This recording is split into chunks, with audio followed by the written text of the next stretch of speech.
What do you think the next version of the internet will look like? The web has become an everyday part of our lives and is used for everything from grocery shopping to finding a date. Some of the biggest tech companies are already building this brave new world, and you've probably heard the magic word on everyone's lips. Interact with the metaverse in the future. We call this the metaverse. Metaverse. Facebook just announced it's pivoting from building social media platforms and getting away from all the fire they've drawn from regulators and privacy advocates. And they're now building what it is calling the successor to the mobile internet. A place where you can learn, work, shop, meet people, play and create, all inside a fully realized, shared and connected virtual world. The embattled company is even changing its name to Meta to set its intention for the new course they're charting. But what's behind this hot new buzzword, and what might this metaverse look like? First, metaverse is not exactly a new word.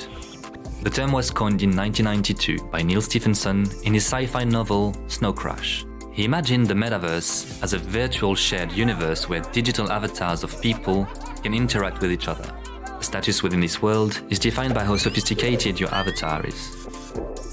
Now, almost 30 years later, the metaverse is leaving the realm of sci-fi and inching closer to reality.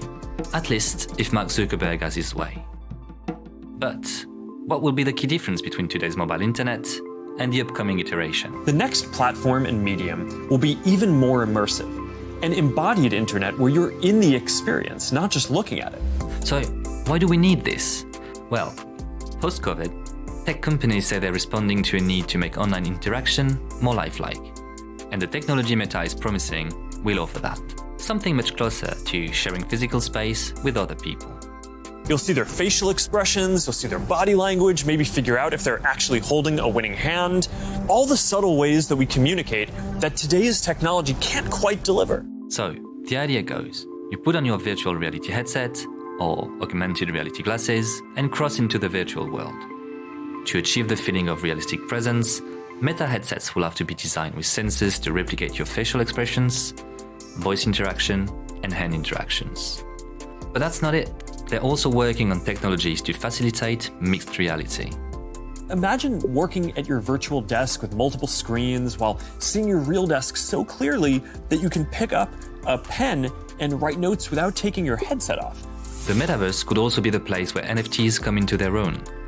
You would be able to buy a digital artwork and have the right to display it in your virtual home.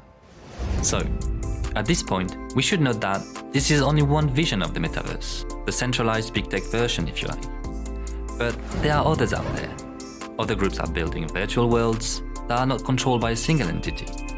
These ones are decentralized, run by their users, and truly collaborative. When Facebook talks about, or Meta talks about building the metaverse, if you follow this space on Twitter, for example, you would have seen a lot of backlash talking about, okay, but the metaverse has already been built and it is very active and has a lot of communities and a lot of users in the various virtual worlds.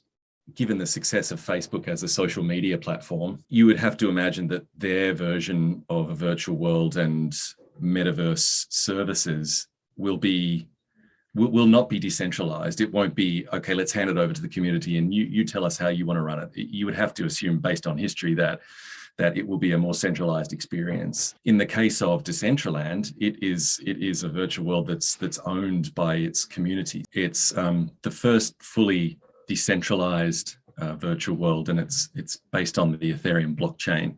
The community is everything, and that's why I think the decentralized model is so attractive to people, because they can really have that place that allows them to create or express whatever they want within reason, of course. And so that's what I think will be the major difference between the decentralized virtual worlds, the open metaverse, and Facebook's experience.